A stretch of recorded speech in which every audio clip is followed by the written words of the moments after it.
Connect हुई। Good morning बच्चों, विद्या learning classes में आप सभी का स्वागत है। बच्चों, बीएड और डीएलएड के विद्यार्थियों की मांग थी या कह लीजिए कि डिमांड थी कि सर सीटेट के सिलेबस को थोड़ा क्लियर कर दीजिए क्योंकि बहुत सारी ऐसी चीज़ें हैं जो हम लोगों को नहीं समझ में आता है। तो आज मैं आप लोगों के समक्ष सीटेट का जो 1 to 5 का क्लास है या फिर कह लीजिए जो हम लोग 1 to 5 के स्तर के जो पेपर के लिए भरते हैं उसका और 6 to 8 दोनों पेपर का मैं आप लोगों को जो सिलेबस है उसको आपके समक्ष रखूँगा। क्योंकि जब भी आप बीएड या डीएलएड में आप एडमिशन लेते हैं तो बहुत सारे बच्चे जो सेकंड सेमेस्टर थर्ड सेमेस्टर के हैं, तैयारी करते हैं या एक आध बार सीटेट की पेपर दे चुके हैं, तो उनको क्राइटेरिया हो गया है कि कौन कौन से पेपर हैं या कहाँ कहाँ से हमारे प्रश्न बनते हैं। लेकिन बहुत सारे ऐसे बच्चे थे जिनके सामने अभी उनका कह लीजिए कि सिलेबस के बारे में कोई जानकारी नहीं है। तो बच्चे डिमांड कर रहे थे कि सर हमको सीटेट का सिलेबस बता दिया जाए ताकि हम पहले से ही तैयारी कर सके। तो उसके लिए मैं आप लोगों के सामने उपस्थित हुआ हूँ। तो स्टार्ट करते हैं सीटेट 2020। जैसा कि आप लोग बोर्ड पे देख रहे होंगे कि सीटेट 2020 कक्षा 1 से लेकर के 8 तक के स्तर के लिए जो हम भरते हैं सीटेट का फॉर्म, तो उसके लिए मैं पहले क्राइटेरिया बता रहा हूँ कि क्या है। सबसे पहले अगर मैं बात करूँ पेपर 1 का, तो पहला जो होता है आप लोगों का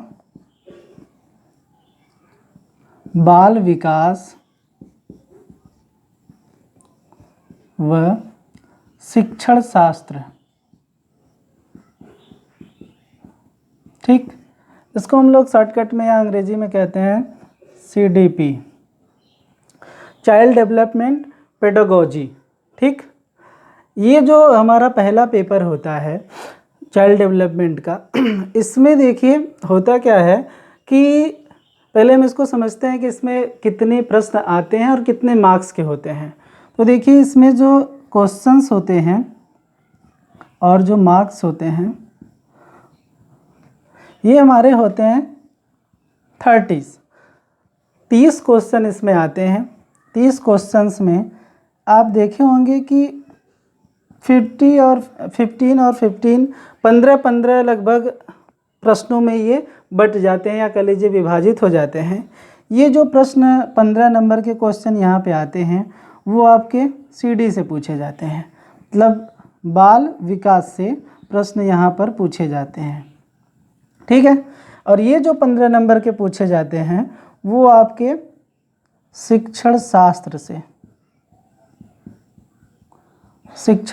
से संबंधित प्रश्न यहाँ पर पूछे जाते हैं। और समस्याएं क्या होती हैं आप लोगों के साथ कि यहाँ पे बाल विकास, ये जो हमारा था ये पेडागोजी, तो हम क्या करते हैं कि बाल विकास न पढ़ करके बाल विकास के स्थान पे हम पूरी मनोविज्ञान पढ़ जाते हैं, जिसमें आप लोग थॉर्नडाइक, पावला, स्किनर, पियाजे, वाइगोत्स्की, तमाम तरीके के कह लीजिए कि पूरी मनोविज्ञान की आप किताब मोटी मोटी पूरी पढ़ जाते हैं। और दरअसल होता क्या है कि मनोविज्ञान से यहाँ जो प्रश्नों का रोल होता है, मात्र 2 प्रश्न यहाँ से आप पिछले जितने भी ईयर्स के सीटेट के पेपर उठा के देख लेंगे, जो मनोविज्ञान से संबंधित प्रश्न पूछता है, मात्र 2 क्वेश्चन मनोविज्ञान से बनते हैं आपके। बाकी सब जो प्रश्न बनते हैं बाल विकास से और आपके पेडोलॉजी से प्रश्न का निर्माण किया जाता है। अब ये इसके अंतर्गत क्या क्या चीज़ें हैं मैं बाद में आपको समझाऊंगा, लेकिन ये ध्यान रखिएगा कि बाल विकास में हमको मनोविज्ञान नहीं पढ़ना है, पढ़ना क्या है, बाल विकास और पेडागोजी पढ़ना है। ठीक, अब दूसरी जो हमारी पेपर है वो कह लीजिए कि भाषा 1। ठीक, भाषा 1 में आप स्वतंत्र होते हैं। आप भाषा चाहे पहले में आप हिंदी ले लीजिए, चाहे अंग्रेजी ले लीजिए, चाहे संस्कृत ले लीजिए, चाहे उर्दू ले लीजिए।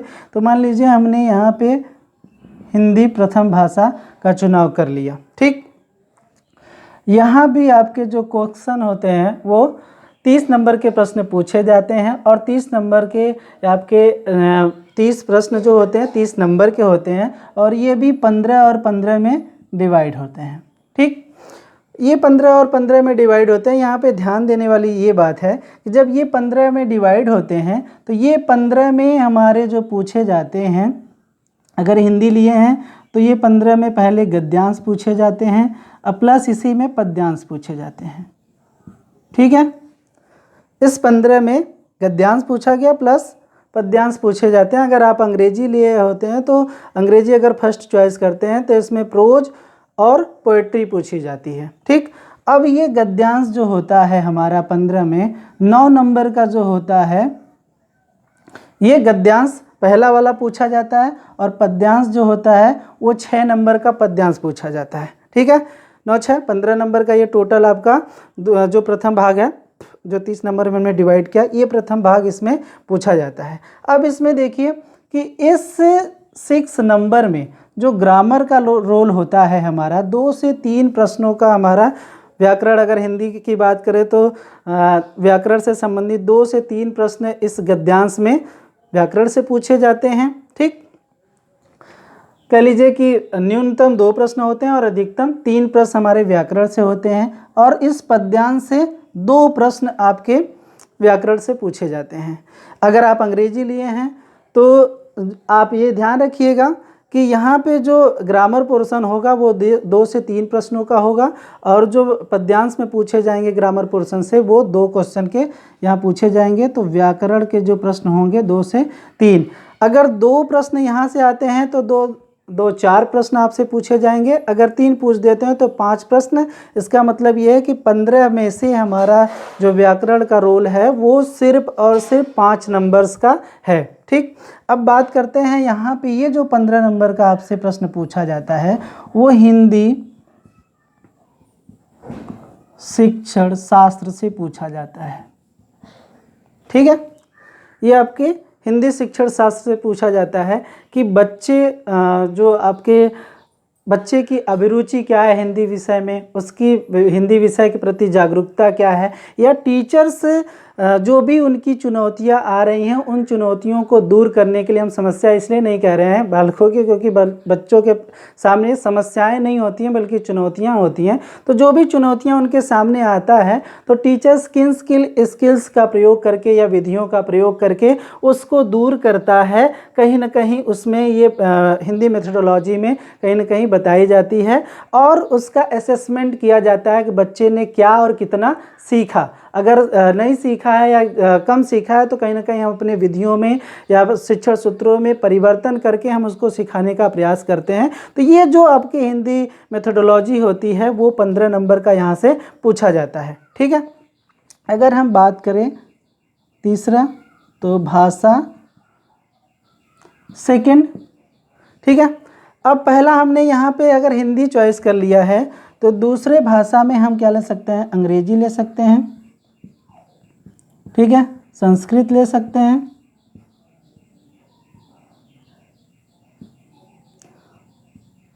उर्दू ले सकते हैं।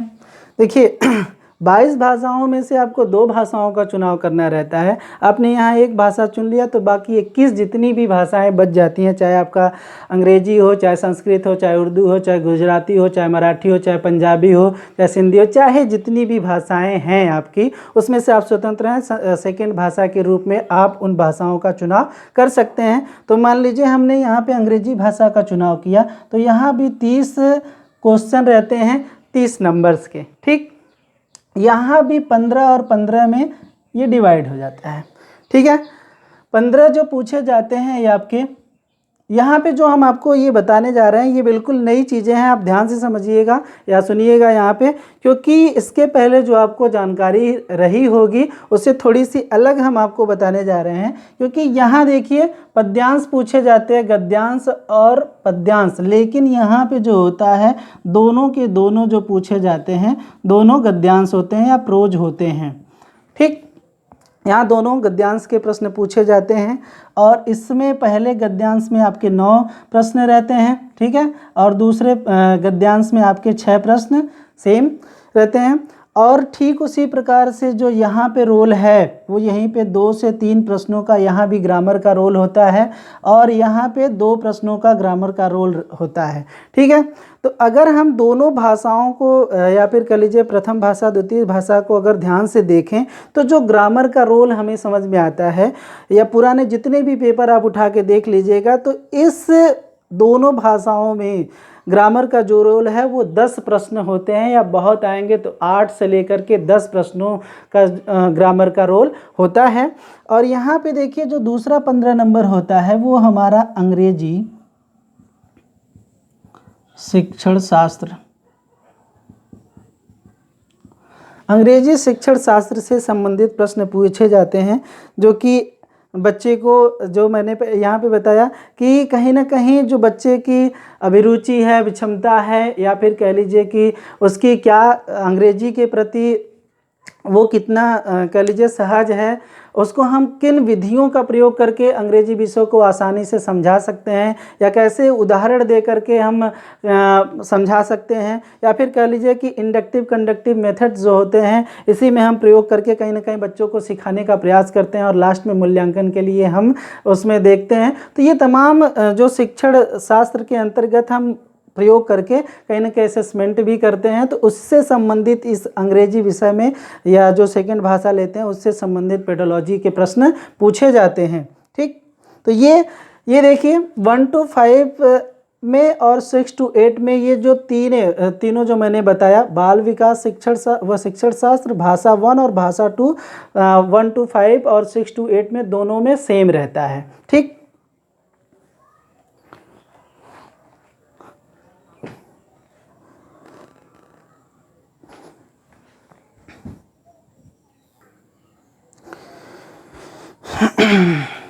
डस्टर थोड़ा चलिए। अच्छा, अब जो चौथा ये पोर्शन है आपका पेपर, इस चौथे पेपर में आपसे ईवीएस पूछा जाता है या पर्यावरण अध्ययन से संबंधित प्रश्न पूछे जाते हैं।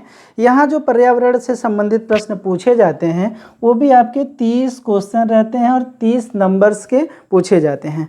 अब ये देखिए, ये भी लगभग आपका 15 में डिवाइड रहता है। ये 15 जो पूछे जाते हैं वो आपके भोजन से संबंधित प्रश्न रहते हैं, परिवार से, समुदाय से, आपके इन्वायरमेंट से संबंधित प्रश्नों का निर्माण किया जाता है, जिसमें आपको भूगोल से भी संबंधित प्रश्न पूछे जाते हैं, या कह लीजिए कि आपके विज्ञान से संबंधित भी प्रश्नों का निर्माण किया जाता है, कृषि से संबंधित प्रश्नों का निर्माण किया जाता है, या आप अपने वातावरण के प्रति कितने सजग हैं, उन सब क्षेत्रों से कहीं ना कहीं प्रश्नों का निर्माण किया जाता है। इस 15 नंबर से यहाँ से प्रश्न बनते हैं। और यहाँ पे जो होता है, ये जो 15 नंबर का रोल होता है वो भी शिक्षण शास्त्र का रोल होता है। अब देखिए, बच्चे का पर्यावरण के प्रति क्या जागरूकता है, क्या वो प्रदूषण के बारे में समझ रखता है, क्या उसके ध्वनि प्रदूषण, वायु प्रदूषण, मृदा प्रदूषण, ये जो प्रदूषण होते हैं उसके प्रति क्या वो पूर्व में उसकी कुछ जानकारी है या कुछ अवधारणाएं हैं, उसको चेक करने के लिए कहीं ना कहीं पर्यावरण से संबंधी पेडोलॉजी में प्रश्नों का निर्माण किया जाता है, जो कि बहुत ही आसान प्रश्न होते हैं। ऐसे नहीं है कि जो बहुत कठिनाई स्तर का प्रश्न बनाया जाए।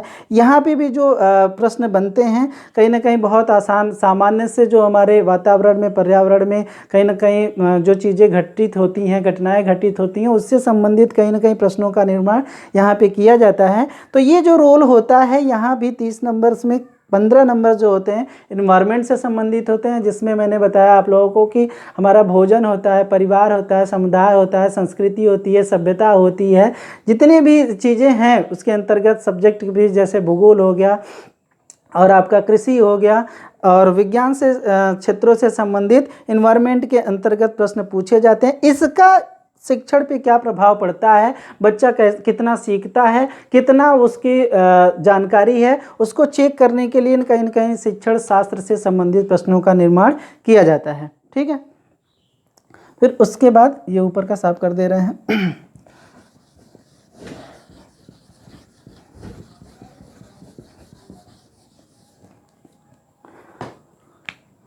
यहाँ पे जो 5th पोर्शन होता है, ये 5 पेपर जो आपका है वो होता है मैथ्स का।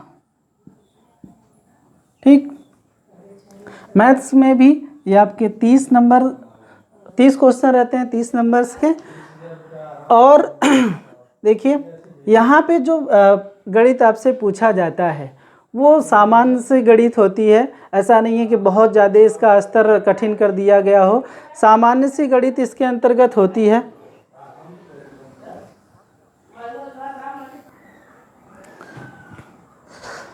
देखिए यहाँ पे जो गणित पूछी जाती है वो आपसे सामान्य जो बच्चों को 1 से लेकर के 5 तक की गणित में सम्मिलित किया जाता है, तो बहुत जाएगा तो 5 से 6 तक चला जाता है, तो वहीं से गणित यहाँ पे सम्मिलित किया जाता है, जिसमें आप लोगों को जोड़ना, घटाना, गुणा, भाग से संबंधित, या फिर कह लीजिए कि कुछ ऐसे नए तरीके से बच्चों को नवीन जानकारी देना जिससे वो नई नई चीज़ों को सीख सकें। जैसे खेल विधि से हम बहुत बच्चों को सिखाते हैं, इस कहीं ना कहीं प्ले मेथड से, तो वहाँ पे जो हमारे प्रश्न बनते हैं वो हमारे सामान्य से प्रश्न बनते हैं। तो ये जो हमारा 2 वर्गों में डिवाइड होता है, ये 15 + 15 का, तो यहाँ पे जो गणित पूछा जाता है वो सामान्य गणित होता है, बहुत ज़्यादा कठिन गणित नहीं पूछी जाती है। तो ये हमारा सामान्य गणित से संबंधित प्रश्नों का निर्माण किया जाता है। और यहाँ पे जो होता है वो शिक्षण शास्त्र से संबंधित प्रश्नों का निर्माण किया जाता है कि बच्चों को किन किन विधियों का प्रयोग करके गणित सिखाया जाता है। अगर वो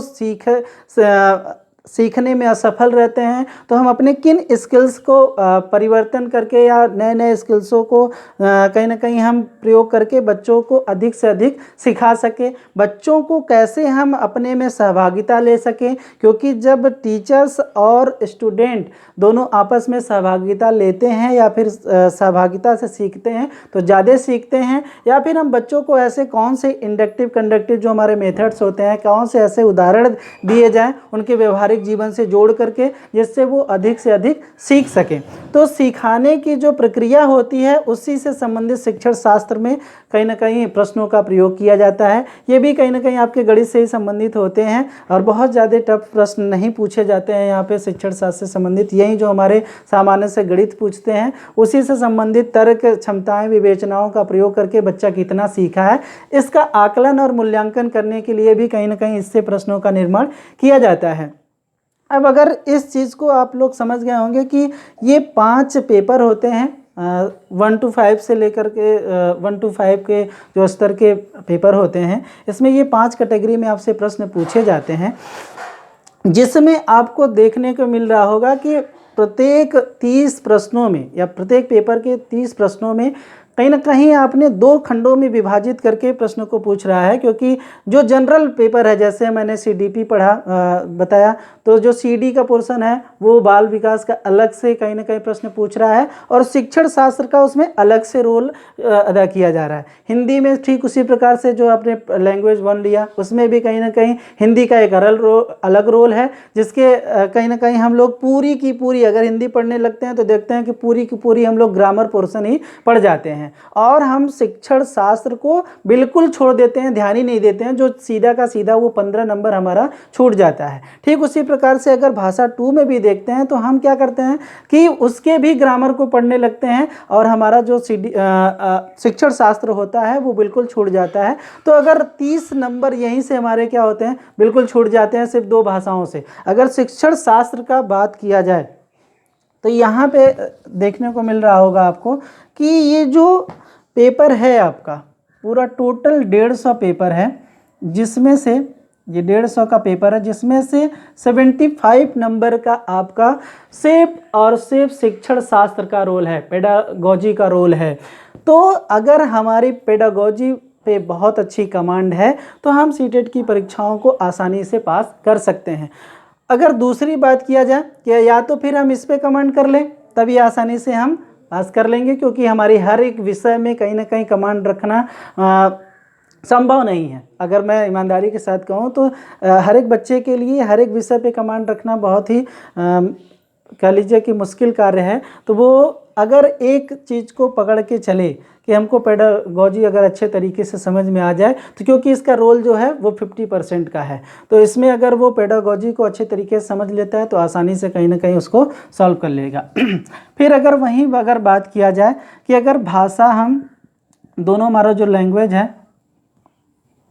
1 और +2 वाला ना, ये जो हमारे दोनों लैंग्वेज हैं, अगर हम दोनों लैंग्वेज को पकड़ के चलें ना, पेडागोजी तो ठीक है, लेकिन अगर हम लैंग्वेज पे बहुत अच्छी कमांड कर लें, जैसे अगर हम बात करें कि मान लीजिए 60 नंबर का हमारा ये दोनों लैंग्वेज से प्रश्न बनता है, अगर हम 25 दोनों पेपर से या दोनों लैंग्वेज से अगर हम प्रश्नों को सॉल्व कर लेते हैं तो कहीं ना कहीं हमें बहुत बाकी जो बचेगा, अगर यहाँ से हम 50% देखिए अगर हम कर लेते हैं, मान लीजिए अगर एक में हमारा 23 आ रहा है, दूसरे में 27, क्योंकि एक सब्जेक्टिव हमारा जो होता है या फिर जो एक हमारा भाषा होता है उस पर कमांड हमारी बहुत अच्छी होती है, तो हम उस पर क्या करते हैं कि अगर एक में कम दूसरे में अगर अधिक अच्छा निकाल लेते हैं, तब भी हमारा ये 50 का रेशियो अगर बन जाता है यहाँ से, तो बचा कितना, 90 प्रश्न बचा ना। 90 में अगर हम 40 नंबर अगर आसानी से कर लेते हैं तो देखिए होता क्या है कि यहाँ पे पेडागोजी बचा, उसको कर लिए, फिर उसके बाद जो भी विषय है उसको आसानी पूर्वक हम लोग अगर कर लेते हैं तो कहीं ना कहीं ये देखिए हमारा 90 नंबर जो हम टारगेट रख के चलते हैं कि 90 नंबर आ जाए, वो यहाँ से कहीं ना कहीं लैंग्वेज से, और उसके बाद अगर हम आंख मूंद करके भी 90 क्वेश्चंस में बी सी अगर ऐसे भर देते हैं तब भी 40 नंबर हमें आसानी से प्राप्त हो जाएंगे। लेकिन हमें ऐसे करना नहीं है, क्योंकि आप जानते हैं कि किसी भी विषय वस्तु को अगर थोड़ी बहुत जानकारी है तो हमें यहाँ से नंबर उठा सकते हैं आसानी पूर्वक, ठीक है। तो ये हम 90 टारगेट करके चलते हैं कि क्योंकि इस पात्रता को पास करने के लिए हमको जो नंबर चाहिए वो चाहे ओबीसी के लिए अगर बात किया जाए तो 82 नंबर होता है ओबीसी के लिए, एसटी के लिए, और जनरल के लिए 90 नंबर है। तो हम जनरल की या यही मान के चलते हैं कि हमको 90 नंबर चाहिए, ठीक है। तो 150 में जो 90 नंबर हमें प्राप्त करना है, या तो दो तरीका मैंने बताया, या तो आप लैंग्वेज को पकड़ के चलिए, दोनों लैंग्वेज को अच्छे तरीके से, तो वहाँ से हम 25 अगर कर लेते हैं तो 50 आराम से मिल जाएंगे। क्योंकि लैंग्वेज जो देता है, मैं अगर बताऊं तो लैंग्वेज के जो प्रश्न होते हैं बहुत आसान होते हैं, क्योंकि आपके गद्यांश पठित या अपठित जो गद्यांश आते हैं उसी में से प्रश्न पूछे जाते हैं। मैं आपको आगे जो पेपर सॉल्व कराऊंगा या फिर जो क्राइटेरिया दूंगा आपको लगेगा कि बहुत आसान है, ठीक है। तो यहाँ पे अगर मैं बात करूँ तो अगर दोनों लैंग्वेज से अगर हम यहाँ से निकाल लेते हैं तो ये कहीं ना कहीं बहुत आसान हो जाएगा आप लोगों के लिए, ठीक। तो देखिए एक चीज़ और मैं लास्ट में जाते जाते कहूँगा कि बहुत ज़्यादा मेहनत करने की इसमें आवश्यकता नहीं है, लेकिन क्योंकि आप 18 घंटे 20-20 घंटे पढ़ लेंगे तब भी आपको लगेगा कि मैं इसको पास नहीं कर पाऊंगा, क्योंकि जो विगत वर्षों में रिजल्ट रहा है आप उठाकर देख लीजिए, कम से कम 18-20, पहले तो अगर 16 से पहले बात किया जाए तो 12 से लेकर के 15% तक सीटेट का रिजल्ट बनता आया है, और उसके बाद अगर बात किया जाए तो कहीं ना कहीं जा कर के 18-20% बन रहा है। 22-25 लाख बच्चे फॉर्म भरते हैं, लेकिन उसके बावजूद भी परसेंटेज जो है हमारा पास होने का वो बहुत कम है। दिक्कत क्या है, क्या वो मेहनत नहीं करते हैं? बहुत मेहनत करते हैं, लेकिन समस्या क्या है, थोड़ी सी स्मार्टनेस और थोड़ी सी प्लानिंग की आवश्यकता पड़ती है। हमको प्लानिंग करने की ज़रूरत है। अगर जैसे मैंने बताया ना कि अगर हम सही ढंग से प्लानिंग करें, कि अगर हम भाषा 1 और 2 को सही ढंग से कमांड कर लें, ठीक, तो हमारा यहाँ से स्कोर अगर हो जाता है तो यहाँ पे हमें दिक्कत नहीं होगा यहाँ पे स्कोर करने की ना, तो यहाँ पे स्कोर करने में समस्या आएगी ही नहीं। लेकिन अब दिक्कत क्या होता है, हम ये मान के चलते हैं अरे चलो हम कर लेंगे, यहाँ से 18-20 भी उठा लेंगे तब भी हो जाएगा। तो दिक्कत यही होता है, आप जब यहाँ से 18-20 की कल्पना करते हैं और उसी अनुसार पढ़ते भी हैं तो कहीं ना कहीं आप यहाँ पे स्कोर कम करते हैं तो आगे आपके लिए समस्याएं क्रिएट हो जाती हैं। तो आप सही ढंग से प्लानिंग कीजिए, और उस प्लानिंग को मैं साकार करने का वादा करता हूं कि आप लोगों का अगर सही ढंग से मैं यहाँ पे पेडोलॉजी समझाऊं तो आप सही ढंग से कहीं ना कहीं उसको कर सकते हैं, ठीक है। तो सही प्लानिंग और उसके साथ थोड़ी सी स्मार्टनेस, कम समय में बहुत अच्छी चीज़ें अगर आप कर सकते हैं तो कहीं ना कहीं आप सीटेट पास होने से आपको कोई नहीं रोक सकता है। बाकी इसके बाद जो मैं क्लास जो बताऊँगा वो सिलेबस 6 to 8 का सिलेबस मैं आप लोगों को नेक्स्ट टर्म पे बता दूंगा, ठीक है। अभी के लिए इतना ही, चलो धन्यवाद।